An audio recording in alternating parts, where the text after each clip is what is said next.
Waktu kelas 5 SD saya jatuh dari pohon. Oleh orang tua, saya diminta untuk membaca buku supaya tidak minder dan berolahraga. Nah, olahraganya saya jadi juara badminton di Olimpiade kaca tadi Pak, di Jepang saya juara. Nah, membacanya itu menolong saya jadi solusi hidup.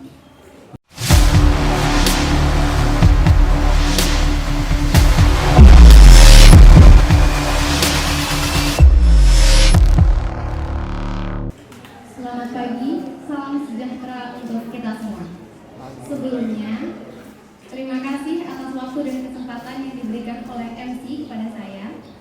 Izinkan saya memperkenalkan diri saya terlebih dahulu. Nama saya Dende Ayu Rusmini. Teman-teman biasa memanggil saya dengan panggilan Rinjani Bapak. Kali ini saya bertugas sebagai host dalam talk show dengan tema Membaca itu sehat, menulis itu hebat.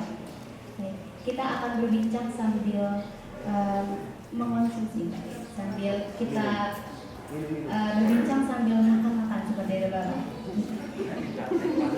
Oh, baik, untuk teman-teman, Bapak kita minta teh panas, teh tawar.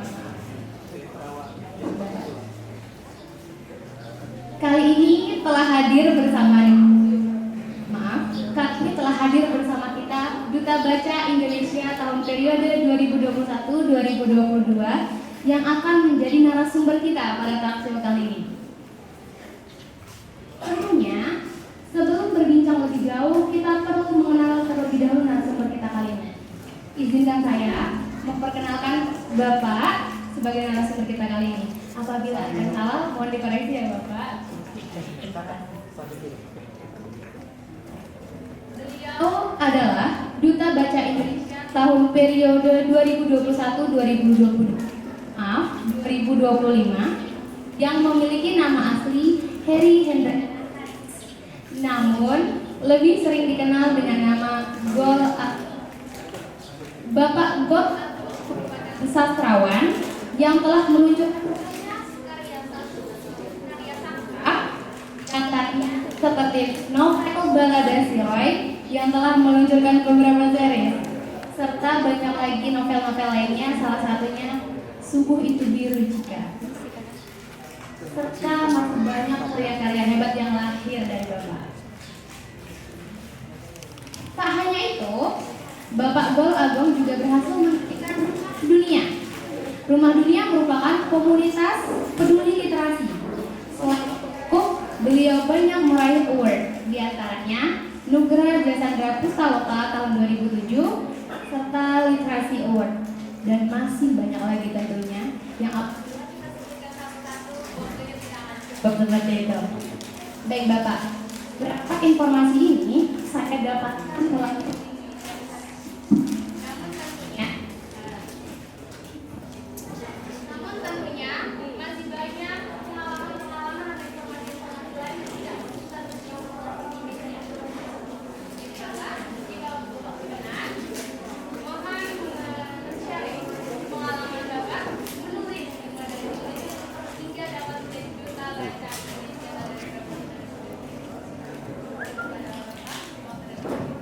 Baik, saya mencoba prolog sebelum ke Pak Gol Agong Duta Baca Indonesia.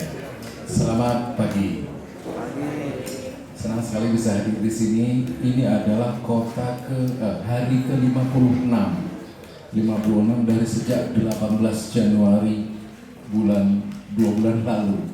Jadi kami berangkat dari Jakarta tanggal 18 Januari, Jakarta, Jawa Barat, Jawa Tengah, Jawa Timur, Bali, Nusa Tenggara Barat, dan sekarang di Nusa Tenggara Timur. Ini kota sekitar antara 28, 29, 30. Jadi sudah banyak sekali kota yang kami singgahi. Kami bertemu dengan banyak sekali kawan-kawan baru, sahabat-sahabat baru, berkenalan dengan tempat-tempat baru. Ya, ini sungguh mengembirakan. Kami melakukan safari literasi dari mulai Januari sampai April nanti. Berkenaan dengan tadi, gimana Pak Rinjani? Tadi kenapa Mas Gol Agong? Bagaimana perjalanan Bapak Oh iya, jadi gimana sih nulisnya Mas Golagong? Jadi dulunya Mas Golagong itu bukan penulis, atlet badminton. Jadi sama sekali bukan penulis yang kita kenal. Saya pun sendiri mengenalnya sebagai penulis, tapi jauh sebelum saya mengenal Pak Golagong justru sebagai atlet badminton. Bahkan menjuarai Olimpiade Asia Pasifik, menjuarai badminton dengan lengan satu.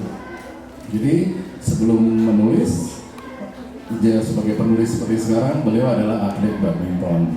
Nah, bisa pada saat saya mengenal Golagong sebagai penulis, saya baru tahu. Pertama kali saya belum tahu kalau Golagong itu lengannya satu. Tapi setelah saya cari-cari tahu siapa sih yang namanya Golagong, kayak apa tulisan orangnya dan gimana cara dia menulis, saya baru tahu kalau lengannya satu. Dari situ saya berpikir, wih, orang ini nulis pakai 5 jari berarti. Bayangkan menulis pakai 5 jari. Gimana sih menulis pakai 5 jari? Waktu itu masih pakai mesin ketik. Mungkin sekarang pakai laptop, pakai komputer, tapi mesin ketik kan tekanannya lebih kuat. Itu 5 jari dan produktif. Sekarang sudah nulis 126 buku hanya dengan 5 jari. Jadi kalau saya pribadi yang tangannya 2, jarinya 10 tidak produktif, alangkah malunya saya. Karena beliau nulis 5 jari aja produktif. Jadi sebelum jadi penulis, jadi atlet badminton dulu. Main badminton dengan lengan satu.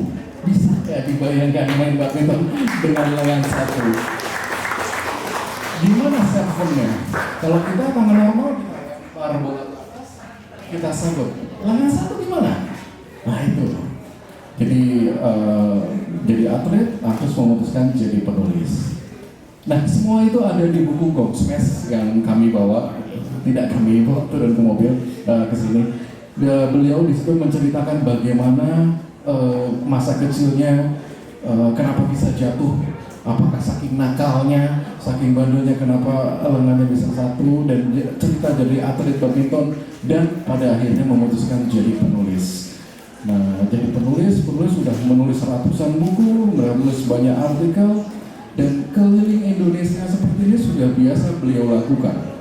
Jadi bukan karena menjadi duta baca beliau lantas keliling Indonesia, justru karena sering keliling Indonesia melakukan safari seperti ini, sehingga beliau diminta oleh Perpustakaan Nasional RI untuk jadi duta baca seperti sekarang. Kalau duta baca sebelumnya ada Tantowi Wahya, ada Andi F. Noya, ada Najwa Shihab. Nah sekarang giliran Pak Golagong diminta oleh Perpustakaan RI menggantikan Najwa Shihab untuk periode sekarang. Dan baru duta baca inilah. Jadi kalau kami bertemu atau ke daerah-daerah, selalu yang mereka katakan adalah baru kali ini ada duta baca masuk ke pelosok-pelosok kabupaten, kecamatan, ke desa, ke kampung. Baru kali ini. Ya karena memang beliau pengangguran. Ya, kalau kita lihat Najwa Shihab, dia di TV dia punya jadwal ketat, Andi F. Noya apalagi, Tantowi Yahya yang sekarang jadi duta besar New Zealand. Lah beliau kan di rumah, jadi bisa keliling-keliling seperti ini. Dan kerjaan beliau ya keliling-keliling seperti ini sebelum jadi duta baca juga, sehingga kami ikut keliling, ya masuk ke pelosok-pelosok juga, tidak hanya di kota-kota besar. Kami masuk ke kabupaten, ke kecamatan, ke kelurahan, ke desa-desa. Kami nginap di hotel berbintang 5 sampai ke rumah penduduk. Semua kami rasakan. Ada yang bintang 5, bintang 4, hotel melati, rumah penduduk. Semua kami rasakan dan itu mengembirakan. Kami makan di resto mewah, kami makan di warung Tegal. Semua kami rasakan dan indah sekali bisa menularkan virus-virus membaca, menulis. Terus kami tularkan di mana-mana. Jadi beliau jadi duta baca tidak tiba-tiba seperti pemilihan apa. Memang diminta dari proses tulis yang sudah panjang beliau lakukan puluhan tahun, sehingga diminta untuk jadi duta baca. Barangkali itu prolog gambaran awalnya. Silakan Mbak Rinjani. Bapak, terima kasih. Jadi teman-teman, wow, ternyata Bapak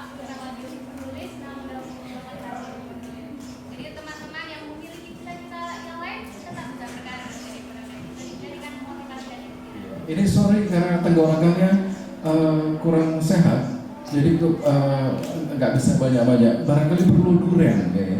Enggak ya? Canda. Bapak, terima kasih tadi sudah mendapatkan. Selanjutnya kita kehadiran tamu spesial ya. Bapak, kami penasaran nih Bapak, bagaimana sih masa sekolah Bapak? Bagaimana pengalaman literasi Bapak, pengalaman atau membaca kami mendapatkan banyak pandangan. Iya, jadi saya ini salah satu yang mengidolakan Golagong waktu masa muda saya. Jadi Pak Golagong ini bukan orang asing, ya.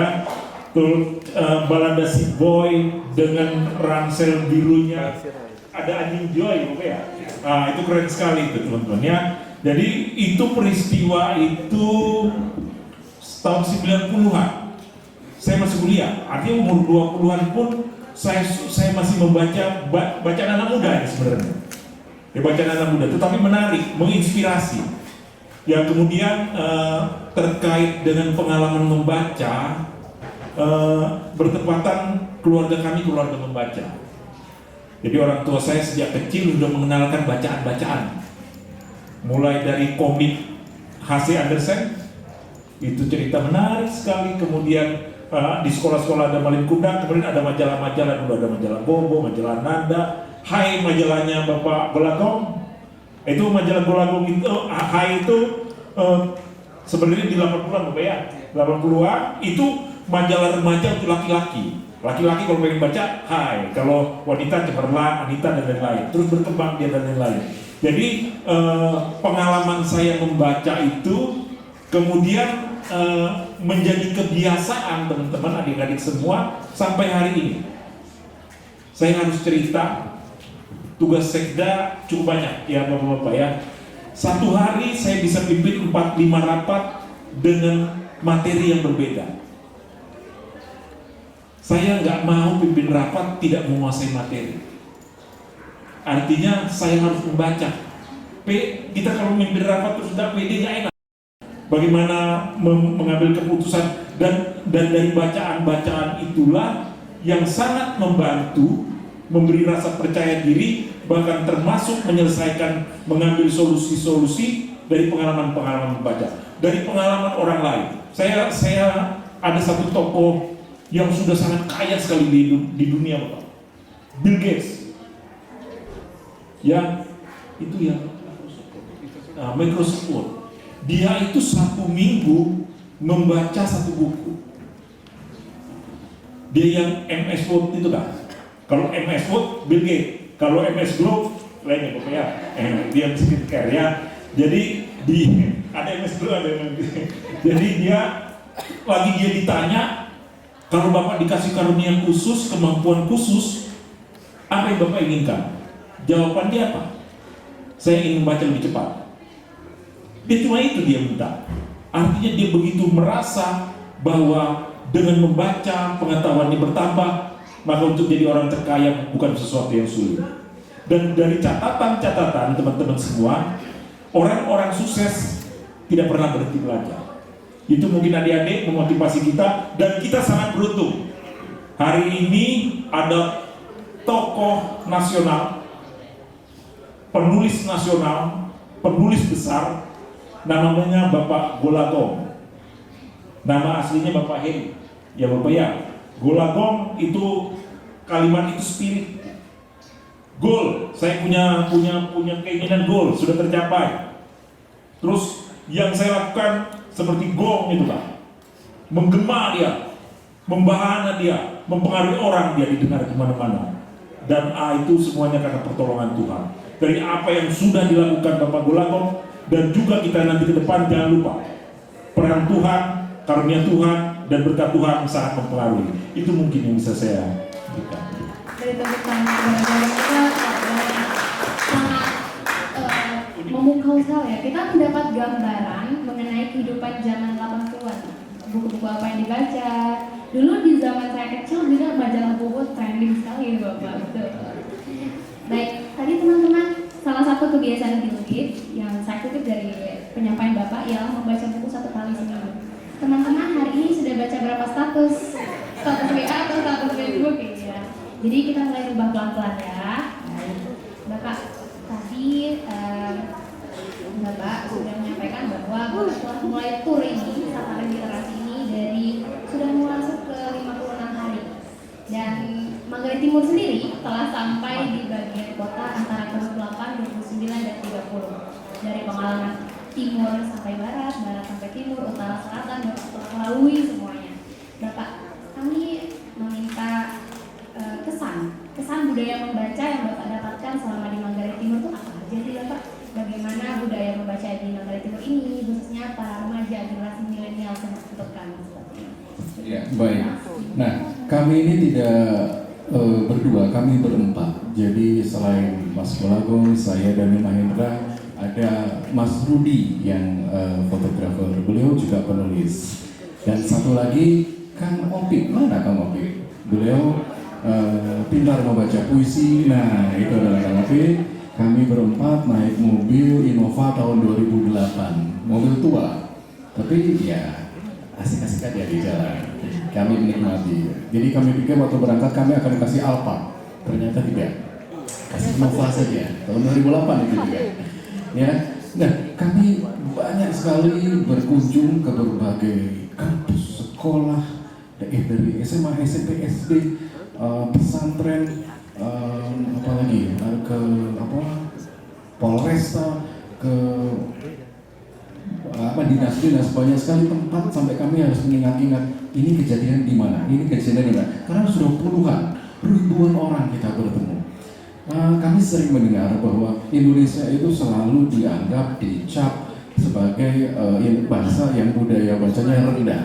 Nah, kami keliling, kami masuk ke berbagai pelosok-pelosok, ternyata yang kami lihat di lapangan, minat baca kita itu tinggi dan keinginan yang ingin menulis itu tinggi sekali.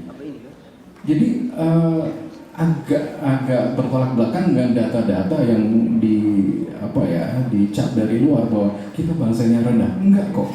Kita turun langsung, kita melihat langsung bahwa minat baca mereka itu tinggi. Mereka kritis dan mereka berani untuk menunjukkan sikap berbicara. Kemarin waktu kita di Manggarai Timur, dari mulai mana ya, acara pagi sih, kami itu kaget, saya pribadi kaget ketika ditanya, siapa yang mau membaca puisi? Saya. Wih, itu jarang kami temukan begitu. Biasanya siapa yang mau tanya? Saya diam, kanan kiri biasanya. Kemarin pagi, siapa yang mau bertanya? Saya. Wih, ini beda sekali di Manggarai Timur. Aktif, kritis, dan mereka pertanyaan-pertanyaan karena kami sudah ribuan orang bertemu ya. Iya betul. Saya tidak sedang memuja-muji. Kalau memuja-muji setiap kota saya akan berbicara seperti ini pasti. Tapi ada perbedaan yang mendasar ketika kemarin pagi kita mulai acara.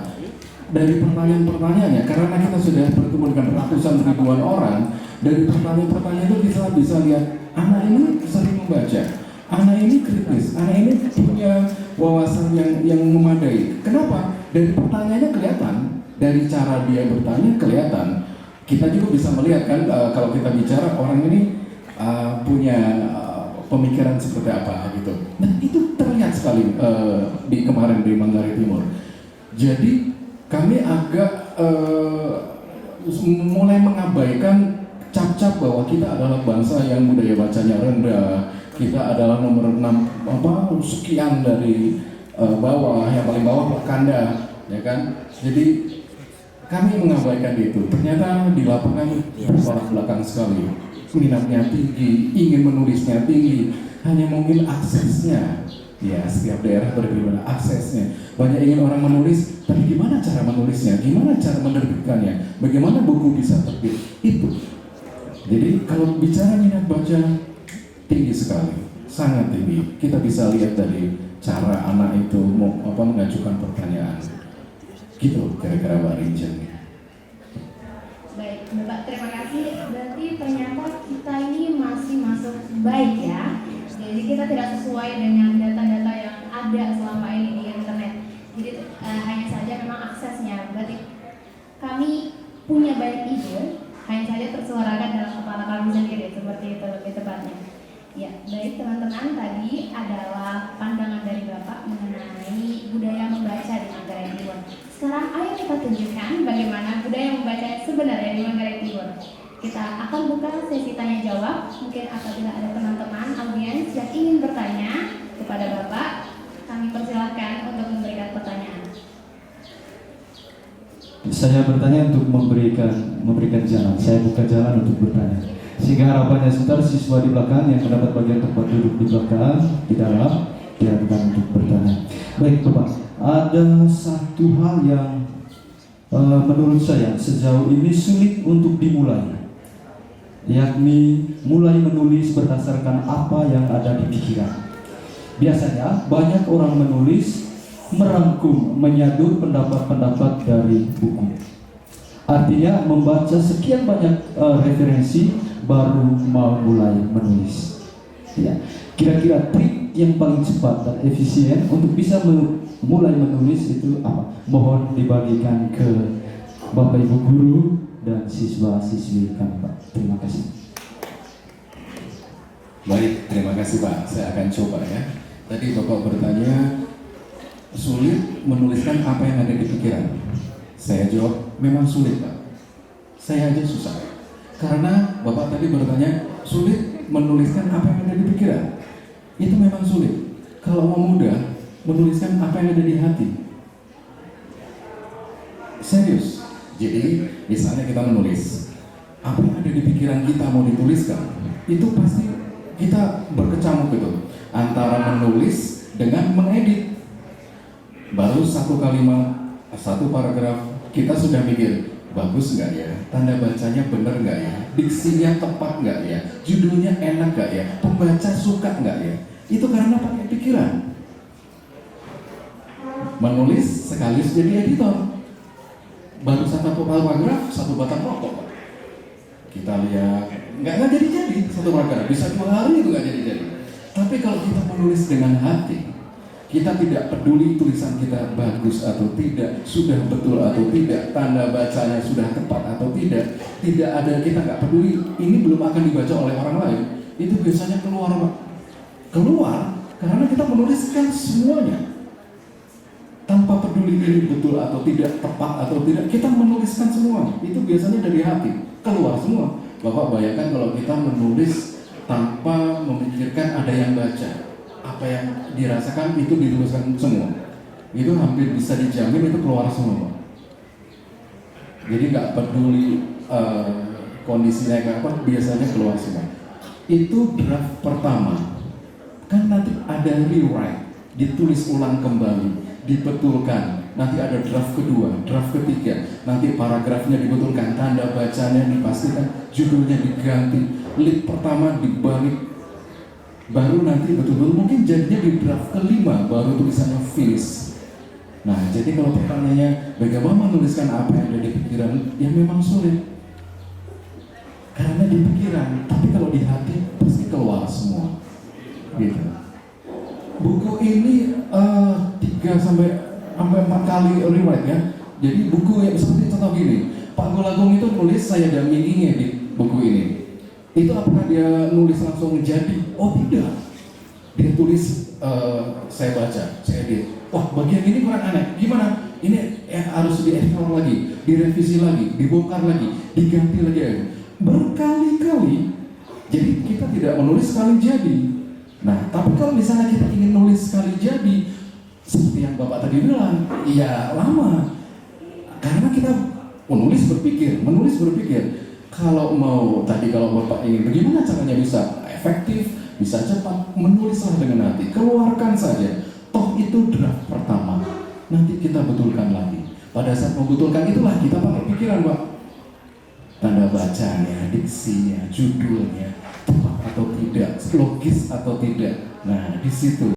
Jadi sudah keluarkan saja. Biasanya itu efektif, jalan. Karena kita tidak berpikir bahwa orang lain nggak akan baca, belum ada yang baca. Itu biasanya efektif, Pak. Keluarkan saja. Saya pribadi selalu menggunakan istilah buat saya pribadi, menulislah dengan buruk. Jadi ya udah saya keluarkan aja. Tapi karena jadi kebiasaan, sudah terpola, saya udah nggak nulis buruk lagi. Itu istilah saja bahwa udah saya keluarkan saja. Itu biasanya jadi. Tiba-tiba kaget, 5 halaman. Itu kaget sendiri. Jadi pakai hati, baru nanti pakai pikiran. Kira-kira begitu, Pak. Terima kasih. Apakah sudah pas? Iya, betul sekali. Betul. Apabila kita menggunakan pikiran, baru satu kalimat udah moodnya hilang karena tidak jadi lagi mengeluarkan semua yang ada dalam hati kita. Baik, mungkin masih ada pertanyaan lagi dari audiens, baik dari teman kita MC kita Fatri. Baik, terima kasih. Semuanya saya akan memperkenalkan. Nama saya Florentina Nurfatri Lawang. Teman-teman saya bisa memanggil saya Fatri. Pertanyaan dari saya mungkin menjadi suara dari semua teman-teman, khususnya zaman sekarang ya Bapak. Karena di sini budaya membaca kami, jangan kata budaya membaca, untuk memulai membaca saja mungkin menjadi kesulitan bagi kami semua. Istilahnya di sini membaca itu adalah mut-mutan yang tunggu mood yang ingin baca atau ada pentingnya, ada tugasnya untuk membaca ya disuruh membaca. Jadi di sini dari tim Safari sudah berkunjung, kami sangat terima kasih sudah berkunjung ke sekolah kami tercinta ini. Berikan kami motivasi atau semacam tips dan trik yang membuat literasi budaya membaca itu semakin dikembangkan di kalangan kami. Semacam motivasi singkatlah yang bisa membangunkan motivasi kami supaya bisa berliterasi lagi ke depannya. Mungkin bisa pertanyaan dari saya. Oke.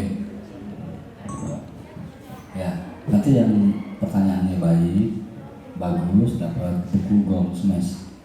Kalau nggak kebagian semua yang mau beli silahkan. Itu buku ini salah satu cara pembiayaan Safari Literasi. Jadi Safari Literasi ini tidak murni dibiayai oleh pemerintah, tapi distribusikan ke daerah-daerah, termasuk jualan gitu. Nah pertanyaannya menarik. Kalau kamu nggak mau maju, nggak usah baca. Karena di luar sana ada daerah yang paling terpencil di Afrika, ada daerah yang paling terpencil di belahan dunia. Tapi internet itu sudah menyambungkan mereka, connecting people tadi. Nah, Pak kepala sekolah, waktu kelas 5 SD saya jatuh dari pohon. Oleh orang tua, saya diminta untuk membaca buku supaya tidak minder dan berolahraga. Nah, olahraganya saya jadi juara badminton di Olimpiade Kaca tadi Pak, di Jepang saya juara. Nah, membacanya itu menolong saya jadi solusi hidup. Ya, tanpa sadar seperti Pak Serda di rumah kami juga begitu. Memang secara geografis Borong atau Manggarai Timur ini memang jauh dari Jakarta. Tapi kalau internet tidak, ya masing-masing. Saya punya anak nomor 1, dia kelas SD kelas 2 itu udah kerajinan internet, dan dia pakai bukan main game tapi belajar bahasa Mandarin. Sekarang dia dapat beasiswa di Cina dari YouTube. Anak saya nomor 2 rajin baca, rajin belajar bahasa Arab. Ketika ada kesempatan beasiswa di luar negeri, sekarang di Abu Dhabi. Nah, semuanya karena internet. Dengan segala keterbatasan, itu mampu mendesain sekolah ini menjadi sekolah berbasis digital. Misalnya, berani nggak komite sekolah atau guru-guru iuran untuk beli kuota? Lalu ada program di perpustakaan podcast. Ada ya? Nah, bagus. Wawancara tokoh-tokoh, wawancara Pak Buni, wawancara Pak Bupati, wawancara misalnya ada cowok ganteng, nanti disebarin di Facebook. Besok cowok ganteng seborong mau wawancara, kita bergerak. Di isi dompetnya ada apa aja. Tuh, jadi relate ya Pak ya. Nah, serahkan ke mereka. Pernah nggak terbayang? Misalnya 7 cewek keren dari Borong. Nah, keren itu apa? Sekolah ini yang menentukan kriterianya. Keren itu dia bisa misalnya di rumahnya ada buku Kemudian dia di Instagramnya sering nulis status-status yang memotivasi. Di medsosnya tidak pernah sharing hoax. Nah, waktu saya SMA begitu, bikin majalah, jadi wartawan abu-abu. Jadi, kalau pengen keren harus berprestasi. Bayangin saya SMA tahun 1, jago badminton di sekolah, saya waktu sekolah. Jadi lawan saya tahun 2. Jadi saya bersaing kalau ada porseni, itu saya mewakili sekolah di Serang. Di sisi lain, puisi-puisi saya dimuat di majalah, dapat honor. Nah, dari kebiasaan membaca itu ada, itu akan terbuka. Saya sampai hari ini baru 20 negara, nanti ada 21, 22. Itu semuanya dari kebiasaan membaca, bukan karena saya punya banyak uang. Ya, tadi lihat ya, saya dapat musibah, tangan saya diamputasi. Bapak ibu saya menyuruh saya membaca dan berolahraga. Lalu saya ikuti sarannya. Hasilnya apa?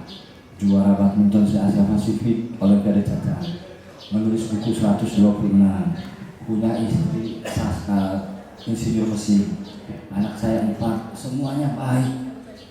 Di Cina, di Abu Dhabi, 2 anak lagi sedang berjuang ingin keluar negeri. Tuhan memberkati hidup saya karena ada Islam. Perintah pertama itu membaca. Jadi masing-masing coba. Iqra kolam. Saya pernah bilang ke beberapa orang, teman-teman saya beragama Islam, saya beritahu kalau Tuhan kita menyuruh ayat pertama itu, wahai hambaku bersoleklah, itu semua orang yang beragama Islam harus berlipstik. Supaya masuk surga harus lipstiknya yang mahal. Diskriminatif sekali ayat itu. Cowok-cowok berdandan jadi bencong, ya kan? Nggak disuruh aja pada jadi bencong. Nah, Tuhan dulu kita membaca di agama saya. Nggak tahu di agama Katolik disuruh gimana ya? Ada juga. Nah, maksud saya itu. Jadi hidup itu sederhana aja. Coba lihat perintah-perintah. Nah, digital sekarang itu menjadi jawaban. Zaman dulu nulis di kertas rontak. Datang orang Cina bikin kertas protes yang biasa nulis di daun lontar di kulit kayu karena profesi dia terganggu, disruptif, rusak kertas itu, rusak karena dia biasa nulis di kulit kayu. Tapi orang-orang yang beradaptasi, yang tidak menolak kertas, bisa membuat pabriknya, hidupnya jadi sukses. Profesi menulis halus bertumbuhan. Kalau datang ke kepustakaan kuno, banyak tuh perkamen-perkamen ditulis dengan bahasa tulisan yang indah. Pernah nggak diajarin menulis halus? Sudah nggak ada. Ya SD. Lalu kertas itu diganggu pada abad 12 oleh Johannes Gutenberg, mesin cetak. Orang-orang yang bisa nulis halus marah karena tiba-tiba muncul mesin cetak. Belum ada mesin tik. Jadi orang-orang datang ke percetakan, tidak lagi datang ke profesi menulis halus. Dia datang ke percetakan, tolong bikin buku. Dia ngomong, diketik, dia disusun. Ini apa? Halaman pertama isinya apa? Disusun tuh platinanya. Ya, huruf-huruf platnya itu. Tiba-tiba muncul mesin tik. Pekerjaan menjadi lebih mudah.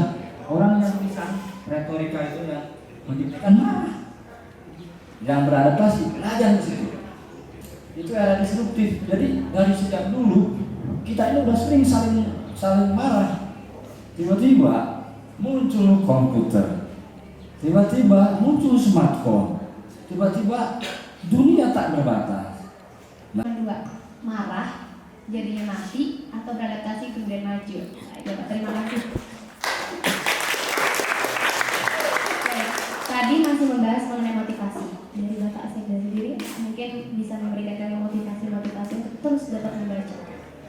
Baik, Bapak, terima kasih. Baik, saya pikir tadi saya sudah sampaikan. Sorry, bisa pakai ini ya? Iya, adik-adik semua, teman-teman semua, hari ini kita mendapat kesempatan yang luar biasa ya. Bahkan Bapak Golako dan Bapak Daniel memberi gambaran bagaimana sih menulis. Ya coba diterapkan dalam keseharian. Tadi saya sedikit tunjukkan Facebook saya sama Pak Dani. Facebook saya itu ceritanya biasanya panjang. Ternyata selama ini saya cara nulis Facebook saya memang seperti itu. Saya tulis saja dulu, baru saya edit, baru saya kasih judul dia. Ya, ketika ada pesan yang menarik, maka ya komentarnya pasti ada. Dan itu juga tadi di menulis juga seperti itu. Dan Bapak Golagong tadi sudah memberi beberapa tips ya, tips yang kreatif yang tidak terpikirkan kita. Saya pikir tadi teman-teman bilang ini mimpi kami, ya mimpi itu sudah bisa diwujudkan, nggak mahal kok. Ya tadi Bapak Guru, Pak Kepala Sekolah bilang buat pojok baca. Bapak tadi udah gambaran patungan kayak 10.000 udah bisa beli pulsa, udah bisa pojok baca. Kan pojok baca nggak beli buku. Ya apa digital tadi tuh. Nah itu tolong jadi beberapa poin tadi tolong teman-teman dieksekusi lah. Nanti Pak punya patungan baru dibantu. Nah itu tetap kita punya kan ada pemerintah daerah kan ada dinas dan punya ambil bagian. Nanti buku-buku fisik tetap ya Pak Kadis ya kita bantu. Kemudian bagaimana mengadministrasikan manajemen perpustakaan tentunya nanti ada dari teman-teman perpustakaan. Kemudian teman-teman, adik-adik semua yang paling penting dari itu adalah pengalaman tadi Bapak Golagong. Ya, mungkin kalau tidak punya kemampuan menulis dan membaca, minat membaca, sampai ke Manggarai Timur aja nggak nyampe Bapak ya. Iya, apalagi sampai 21 negara. Mohon maaf, keterbatasannya tadi ternyata menjadi motivasi. Kita punya 5 jari. Beliau punya 5 jari, kita punya 10 jari. Bapak, kalau beliau bisa menghasilkan 126 buku, masa kita tidak bisa menghasilkan 1 atau 2 buku? Jangan mengeluh. Ya, semangat teman-teman semua, adik-adik semua untuk menjadi pintar. Tidak mungkin kalau kita tidak membaca. Untuk menjadi sukses tidak mungkin kalau kita tidak membaca. Itu namanya angan-angan. Kita mendapat pengetahuan nggak harus selalu jadi pelaku awalnya, tetapi dengan membaca pengalaman orang, kita bisa start dari dia, tidak start dari kita. Itu kira-kira ya teman-teman semua, adik-adik semua, motivasi dari saya untuk semangat dan membaca dan membaca kalau ingin sukses.